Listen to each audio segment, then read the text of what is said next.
Assalamualaikum warahmatullahi wabarakatuh. Selamat datang di Bincang Ramudo. Pondok Nagari Dek Rangduo, Pancak Nagari Dek Ramudo. Baik, bersama saya Elvis Sultan Sinaru. Hari ini pembahasan topik kita di Syara ID itu tentang khusus Palestina, Rohingya, Ukraina, Bima, Banang, Sirat. Jadi ada yang spesial ya di malam hari ini, yaitu narasumber kita, yakni kita dibersamai oleh Dr. Erwin Permana, SPME, yang mana beliau adalah tokoh nasional asal Sumatera Barat. Ya. Beliau aktif di Direktur Fakta, yaitu Pusat Analisis Kebijakan Strategis. Dan selain itu, beliau juga akademisi ya, di sejumlah perguruan tinggi di Tanah Jawa. Baik, kita sapa dulu beliau. Assalamualaikum Pak Dokter. Waalaikumsalam warahmatullahi wabarakatuh. Pak Elvis, apa kabar? Alhamdulillah. Semoga sehat dan yang gembira selalu ya Pak Dokter ya. Amin. Baik, kita langsung saja ke topik pembahasan kita pada malam hari ini ya. Baik, begini Bung Erwin, saya dan para pemuda di Ranah Minang ya, ini penasaran atas solusi dari 3 persoalan terkini. Nah, khususnya adalah di Palestina, Rohingya dan juga Ukraina. Kira-kira dari pandangan Bung Erwin, ya, adakah benang merah di sengkarut ini? Ya, makasih Bang Elvis. Ya. Memang saat ini ada tiga kutub eh, titik panas dunia ya yang menjadi epicentrum perang dunia yang menjadi banyak mendapatkan perhatian, yakni Ukraina dan Rusia, kemudian di Palestina, Israel dengan Palestina, kemudian di Rohingya gitu. Nah, tiga titik ini tentu saja pada akhirnya ini berdampak kepada situasi politik dan juga ekonomi dunia, sehingga kemudian mendapatkan perhatian yang cukup memadai gitu. Sebab bagaimanapun ketiga titik ini menjadi semacam semacam rantai rantai di antara rantai-rantai perekonomian dunia. Jadi bagaimanapun kalau kita umpamakan dunia itu serupa kampung gitu. Kalau misalnya ada satu daerah yang mengalami gejolak, maka itu akan berdampak ke daerah yang lain. Jadi kalau kita bayangkan di Danau Singkara tuh ada pelampung banyak gitu kan. Kemudian salah satu pelampung digoyang. Nah, itu kan akan berdampak terhadap stabilitas pelampung-pelampung yang lain. Berdampak terhadap sikoci-sikoci yang lain. Nah, ketika terjadi goncangan di kutub Ukraina dan eh, Rusia, itu akan berdampak pada sikoci-sikoci yang lain. Belum lagi ketika kita memperhatikan dari aspek rantai pasok, ya, rantai pasok perekonomian dunia. Gitu. Ketika terjadi satu konflik di satu daerah, itu akan mengganggu rantai pasok. Ya, rantai pasok lalu lintas. Rantai pasok apa? Macam-macam. Ya, bahan bakar, minyak, terus kemudian gandum, dan segala macam kebutuhan dunia. Kemudian secara psikologi, negara-negara yang berpihak kepada satu kubu, itu dia akan mencoba untuk memperkuat keberpihakannya atau menjauhi gitu. Ketika dia memperkuat, misalnya dalam konteks perang Rusia-Ukraina. Ketika dia bersama-sama dengan Ukraina, maka pada saat yang sama dia deklarasi perang terhadap Rusia kan gitu. Ketika dia bersama-sama dengan Rusia itu sama dengan dia mendeklarasikan perang terhadap Ukraina dan semua orang-orang yang ada di belakangnya gitu. Nah, ini akhirnya kan berdampak. Nah, kalau kemudian pertanyaannya dari ketiga titik panas dunia ini titik persoalannya apa? Apa yang menjadi persoalan dasar di antara tiga epicentrum yang menyebabkan dunia hari ini bergejolak gitu. Apa yang menjadi benang merahnya itu apa? Sebetulnya diskusi yang sangat menarik. Kenapa? Karena kita diskusi tentang benang benang merah gitu. Benang merah itu artinya akan mengantarkan kita pada satu solusi yang kita tarik benang merah itu, semua simpul-simpul persoalan itu akan terang, akan terurai dengan baik gitu. Nah, kalau kita untuk mencoba untuk mengurai satu persatu ya, di Rusia, kemudian di Palestina, termasuk juga di Rohingya, ini benang merahnya apa? Benang merahnya satu, yakni berkaitan dengan keserakahan manusia. Gitu. Keserakahan terjadi di Ukraina, keserakahan terjadi di Palestina, keserakahan terjadi di Rohingya gitu. Jadi melibatkan benua Asia, benua Eropa di situ.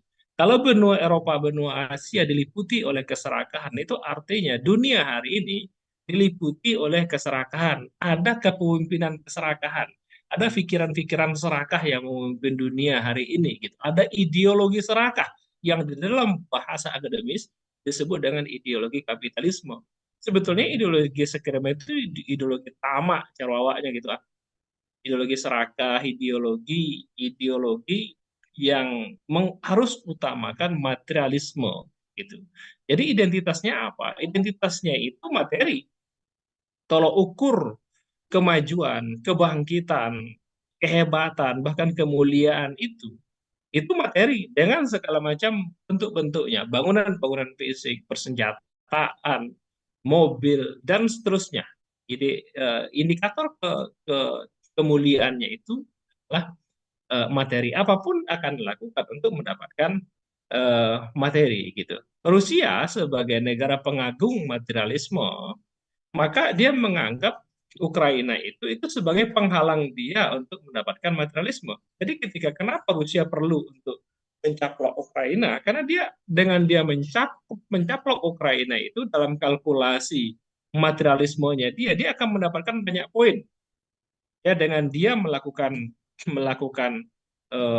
serangan terhadap Ukraina itu kemudian dia bisa mendapatkan banyak poin dari Ukraina itu pikiran-pikiran dari Rusia gitu.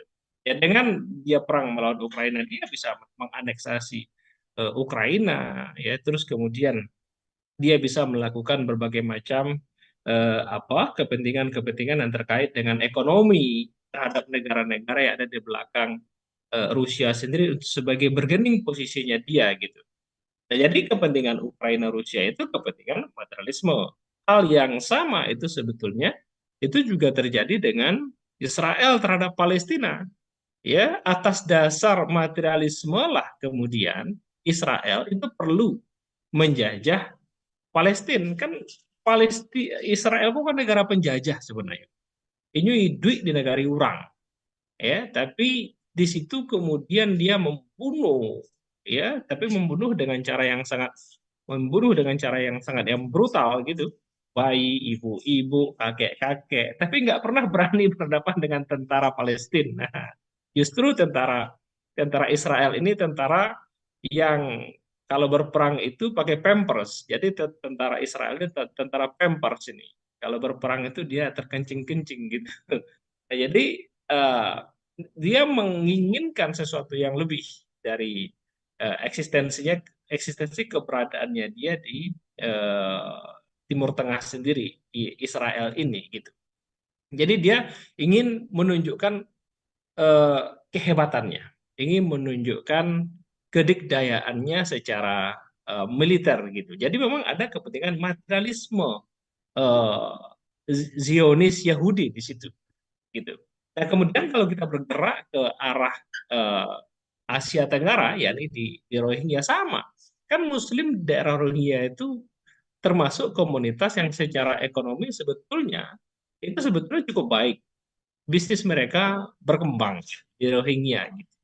Tapi kemudian perkembangan ekonomi Muslim itu kemudian tidak disukai oleh etnis Hindu yang ada di Rohingya. Sehingga kemudian ketika terjadi sedikit saja letupan, itu kemudian membakar terjadinya konflik antara Muslim dengan Hindu gitu. Sebetulnya sudah ada semacam kedengkian, yes, ada semacam eh, ya mungkin ketidaksukaan lah yang disembunyikan oleh orang-orang Hindu terhadap Muslim yang maju di Rohingya gitu, sehingga ketika terjadi saja konflik sedikit itu kemudian menjadi alasan untuk melakukan etnis cleansing di Rohingya, melakukan pembersihan etnik. Ya, sekarang kan sudah nggak tahu sih kalau tinggal beberapa persen lagi itu Muslim di Rohingya. Pilihannya adalah keluar dari Rohingya, ya atau Anda masuk Hindu gitu, ya atau ya Anda mati. Itu pilihannya gitu.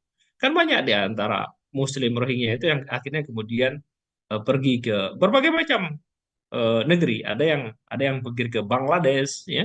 Kemudian ada lagi tidak sedikit yang ke Indonesia, ke Aceh. Kita juga mendapatkan informasi-informasi yang viral itu. Mereka terapung-apungan itu di tengah Lawi itu, ya teh kapal gitu, yang nggak tahu bagaimana nasib nasib mereka gitu. Nah, jadi dasar terjadinya pengusiran itu tidak lain tidak bukan adalah karena keserakahan, karena konsep materialisme. Kalau bukan karena materialisme, tidak akan pernah terjadi yang namanya konflik di Ukraina. Kalau bukan karena materialisme, tidak akan pernah terjadi yang namanya konflik di Israel. Kalau bukan karena materialisme yang serakah, tidak akan terjadi yang namanya pengusiran terhadap Muslim yang ada di Rohingya. Mungkin mau itu, Bang. Ya, jika memang sebabnya adalah gagalnya materialisme, ya, ini kapitalisme atau sosialisme yang diterapkan ya, pada saat sekarang ini ya, dalam mengatur dunia. Nah, kenapa Eropa bisa bertahan? Nah, Amerika juga terlihat terus kuat. Gitu. Itu, Bu. Ya, sebetulnya survei terbaru terhadap kondisi sosial eh, kemasyarakatan dunia itu menunjukkan bahwa mayoritas anak-anak muda di Barat, termasuk di Amerika dan di Eropa, itu sebetulnya mereka gelisah dengan kapitalisme mereka. Bahkan mereka tidak pernah mengaku dirinya sebagai orang kapitalis gitu. Orang-orang tua mereka nggak sampai 50% yang masih kagum dengan kapitalisme. Yang menganggap kapitalisme itu sebagai sebuah ideologi yang baik itu hanya tinggal di kalangan orang tua mereka saja. Begitu generasi mereka, generasi tua ini mati, selesai itu kapitalisme. Kenapa? Anak muda mereka sudah nggak mau lagi, sudah jengah. Ya Allah, Allah jajok, nah itu bahasa Padang gitu.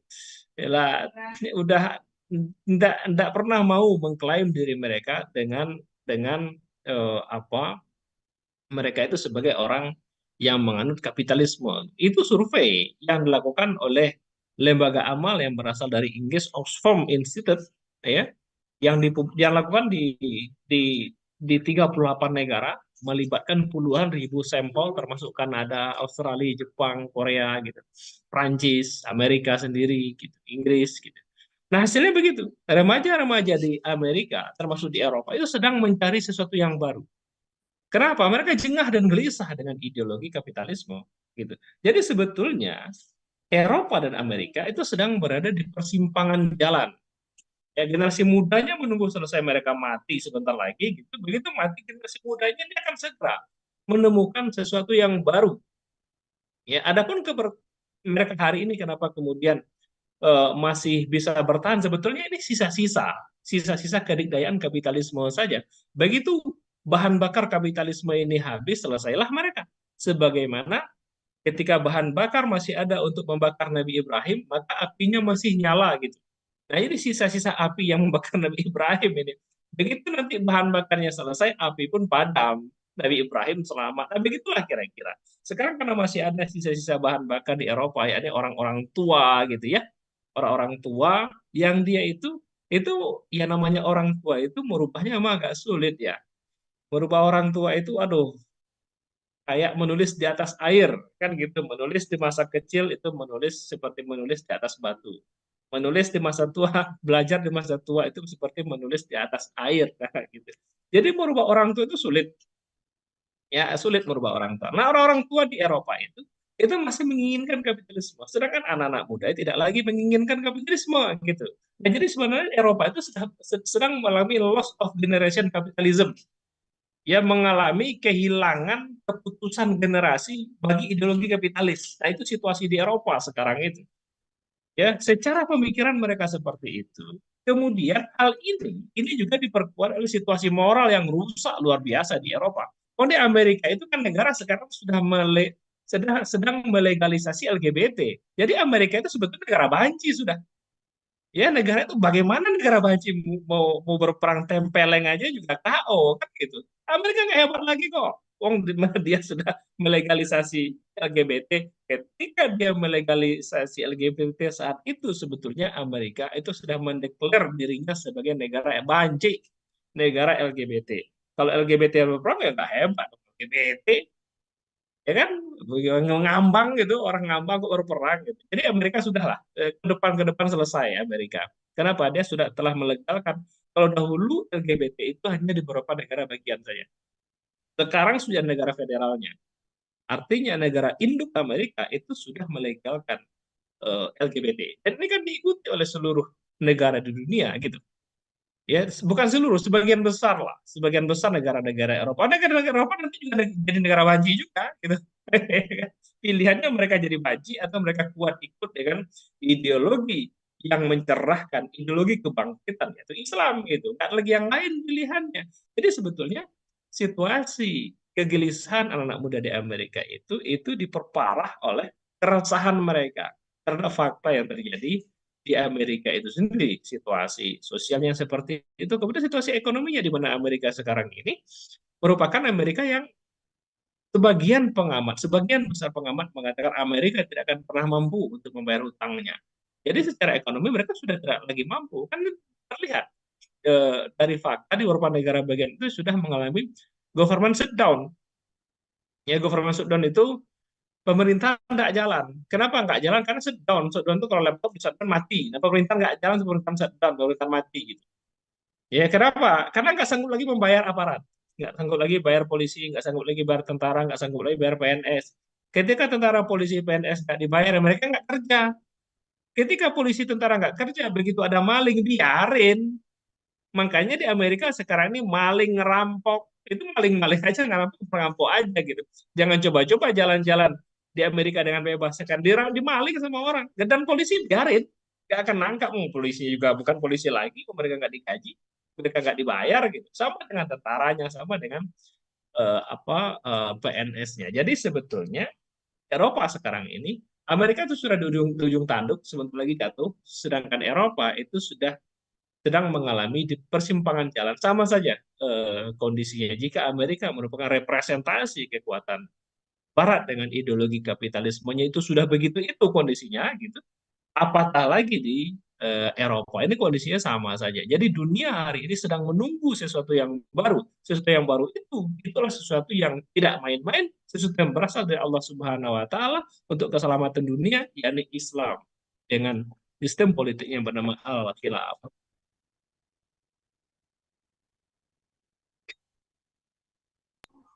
Eh, Kalau Islam itu adalah sebagai solusi, gitu. Terus seberapa besar margin errornya? Nah, menimbang bahwa syariah juga dijalankan oleh manusia gitu, Bung Erwin. Ya, kalau kita bicara margin error itu merupakan istilah yang dekat dengan tukang survei. Nah, jadi kalau tanya tuh itu, ya 1 sampai 1000 errornya 1100 dia. Banyakkan errornya dari apa yang dikerjakan.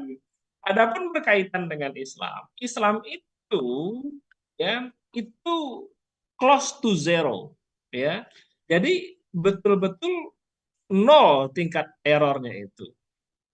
Ya, bagaimana mungkin Islam akan mengandung error ketika dia merupakan sebuah sistem pandangan hidup itu yang berasal dari zat yang nggak pernah salah, dari zat yang maha benar, ya, dari Allah Subhanahu Wa Taala. Jadi Islam itu merupakan sebuah sistem kehidupan yang sama sekali tidak mengandung kesalahan. Sebagai sebuah sistem, kita harus bedakan dengan manusia yang menjalankannya gitu.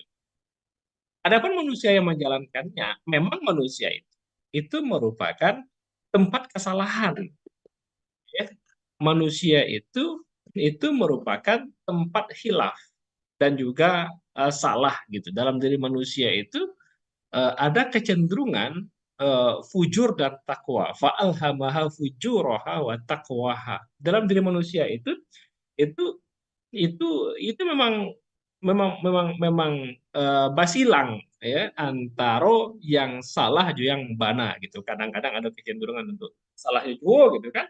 Kadang-kadang kadang-kadang kadang-kadang elok. Nah, justru karena manusia itu mengandung kemungkinan salah dan benar, itulah kemudian mereka itu harus dituntun oleh rel yang benar, oleh rule of law yang benar gitu. Supaya apa? Supaya kemungkinan salahnya itu bisa diminimalisir. Karena manusia itu memiliki sifat yang kadang salah, yang kadang batu, itulah mereka mutlak membutuhkan sistem yang tidak salah. Coba bayangkan kalau manusia ada kemungkinan salah, ada kemungkinan batu diatur oleh sistem yang salah. Kacau beliau negara jadinya. Rusak urusan masyarakat, hancur negari, ekonomi rusak, pendidikan rusak, peradaban masyarakat rusak. Kenapa? Manusia yang kemungkinan salah, kemungkinan batu itu diatur oleh sistem yang salah, hasilnya salah. Kalau manusia kemungkinan salah, kemungkinan batu diatur oleh sistem yang tidak sama sekali salah, oleh sistem yang betul, manusianya kemungkinannya betul gitu. Ya, ya memang itu yang senantiasa ditanyakan oleh orang-orang liberal, ya, ditanyakan oleh orang-orang termasuk juga barangkali orang-orang dari kalangan-kalangan orientalis gitu, yang senantiasa berkaitan dengan satu dua sejarah Islam yang misalnya dalam hal itu terjadi misalnya pembunuhan gitu ya terhadap para khalifah Islam yang dipotret adalah aspek itunya gitu. Dia tidak pernah memotret aspek yang besar yang melahirkan rahmat sama sekali. Dia nggak potret itu sama sekali gitu. Yang dilihat adalah aspek kecil, kecelakaan-kecelakaan kecil itu gitu. Padahal pada saat yang sama dia juga menutup mata tentang betapa banyak presiden-presiden di negeri barat itu kemudian mati dibunuh oleh rakyatnya. Itu wong Raja Louis 17 atau 18 dipotong kok lehernya oleh masyarakat. Mereka cerita itu aman-aman aja. Wong lehernya dipotong oleh masyarakat di tenteng-tenteng gitu di pinggiran alun-alun eh, di alun-alun Paris itu. Mereka ceritakan itu nggak ada masalah gitu. Mana ada khalifah yang kepalanya di tenteng-tenteng kayak begitu, nggak pernah ada gitu. Jadi jauh lebih kejam peradaban Barat sebetulnya. Sedangkan peradaban Islam ketika misalnya terjadi fakta-fakta semacam itu menunjukkan bahwa memang negara Islam itu, sistem Islam itu memang sistem yang berasal dari Allah dan masih dijalankan oleh manusia. Ketika satu dua terjadi kesalahan, itu kesalahan-kesalahan yang sebetulnya kesalahan dalam batas yang masih manusiawi gitu. Yang ketika khalifahnya dibunuh, ya dia mati. Bukan kemudian ketika dia sudah menjadi khalifah, dia menjadi satria baju hitam gitu yang anti dibunuh, dia kayak mak lampir, bisa terbang, bisa jalan-jalan di atas awan gitu, bisa jalan di atas air. Bukan begitu, bukan. Dia tetap menjadi negara manusia yang ketika berperang dia harus atur strategi perang, dia harus mengerahkan militer, dia harus mantapkan industri militernya, dia harus bangun industri-industri yang kuat, ya, kapal pesawat silumannya dia harus punya, terus kemudian apa kapal perang nuklirnya harus mengamankan seluruh samudra yang ada di dunia ini gitu. Harus begitu dia berpikirnya. Kenapa? Karena ini merupakan negara manusia sehingga otaknya itu aktif gitu. Bukan kemudian ketika sudah menjadi khalifah terus kemudian dia seperti seperti mak lampir atau seperti apa gitu yang nggak bisa karena ketika ditusuk dia nggak tembus, nggak begitu, tetap manusia, dia tetap manusia. eh, Hanya saja memang kemungkinan terjadinya kesalahan, kemungkinan terjadinya error itu semua lini itu kemudian ditutup semuanya sehingga ya kerusakan tengah-tengah masyarakat itu nyaris nggak ada. Dalam satu sejarah barangkali kita pernah dengar bagaimana dalam sejarah Islam yang membentang panjang itu, lintas bangsa, lintas benua, ya, lintas samudra itu tingkat kejahatannya itu sangat-sangat kecil, ya. Dalam catatan sejarawan hanya sekitar 200 kasus selama 1.300 tahun, 200 kasus, bayangkan itu. Artinya setahun itu satu kasus pun itu langka. Satu tahun satu kasus langka. Lah kita tiap hari, jangankan di kota-kota kecil, di kampung aja bisa jadi tiap hari terjadi. yang namanya kriminalitas, terjadi yang namanya pembunuhan, perzinahan, perjudian. Mengerikan sekarang, apalagi dengan bentuk kriminalitas yang sekarang ini semakin semakin meruyak secara kuantitas dan kualitasnya. Ya, perzinahannya sekarang bukan lagi perzinahan orang di luar nikah, tapi perzinahannya udah laki-laki sama laki-laki, perempuan sama perempuan kan. Nggak bisa membedakan mana laki mana betino. Kan rusak di zaman kini kok. Akibat apa? Akibat pandangan materialistis, sekularistis tadi itu gitu. Ya, jadi dengan kita kembali kepada Islam maka semuanya itu ditutup. Dan satu lagi, dengan kita kembali kepada Islam maka ini merupakan amal soleh yang dituntut Allah Subhanahu Wa Taala selama kita masih bernafas, selama kita masih hidup. Kalau kita masih bernafas, menghirup udara yang Allah ciptakan untuk kita, maka taat pada syariatnya. Kalau nggak mau lagi taat sama syariat Allah, maka cari saja udara lain selain dari udara yang Allah ciptakan. Minum saja air lain selain dari air minum yang telah Allah ciptakan. Tinggal saja di bumi yang lain selain dari bumi yang Allah ciptakan kalau nggak mau taat pada syariat Allah Subhanahu wa taala. Jadi bumi ini, air ini, udara ini semuanya adalah ciptaan Allah, maka saatnya kita taat pada syariahnya.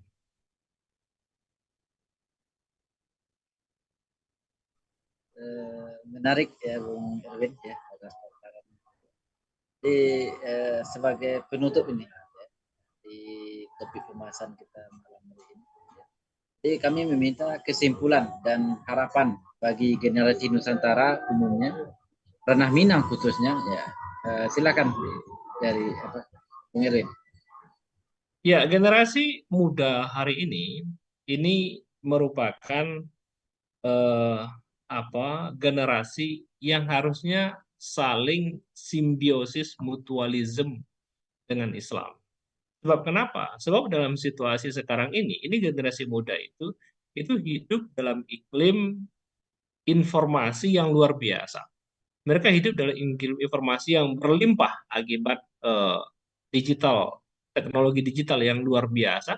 Mereka bisa akses informasi dari kamar mereka dengan ujung jari mereka gitu. Nah, kalau mereka tidak dibekali dengan pemahaman Islam yang memadai, ini akan sangat rawan merusak mereka.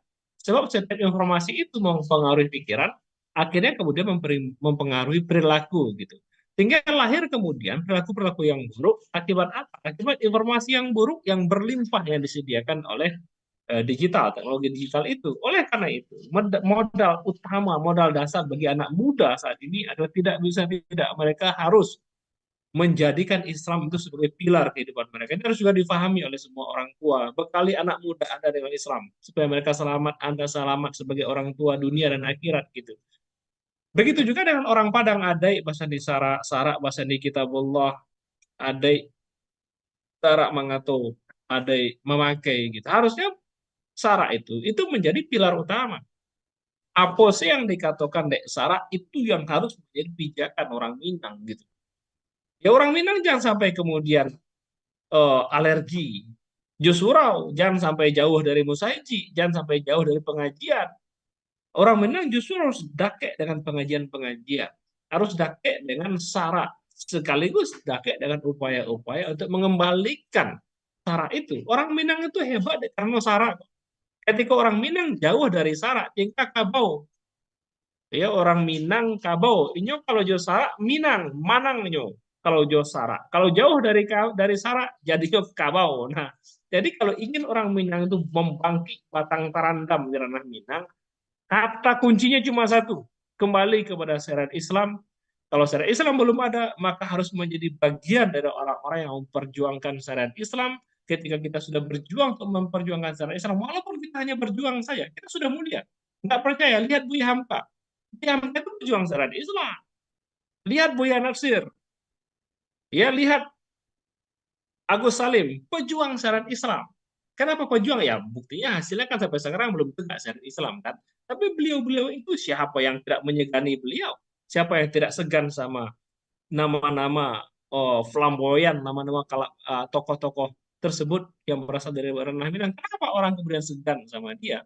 Tidak lain tidak bukan karena beliau-beliau rahimahumullah itu tidak lain tidak bukan karena beliau-beliau orang-orang tua kita itu pejuang-pejuang syariat Islam jiwa ini harus kembali ditanamkan kepada orang-orang di ranah Minang, termasuk generasi-generasi mudanya. Itu saat. Eh, Terima kasih banyak ya Bung Erwin dari apa yang disampaikan ya di malam hari ini ya, di Syara ID. Mudah-mudahan ini menjadi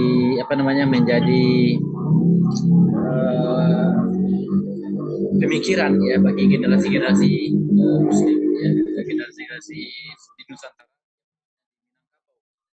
bahwasanya yang menjadikan Islam itu sebagai satu-satunya solusi ya, untuk mengganti ya, aturan atau sistem yang diterapkan pada hari ini. Mungkin demikian bincang Ramudo kali ini ya di Syara ID. Ya, sampai jumpa di pertemuan yang akan datang. Ya. Demikian, wassalamualaikum warahmatullahi wabarakatuh. Assalamualaikum warahmatullahi wabarakatuh.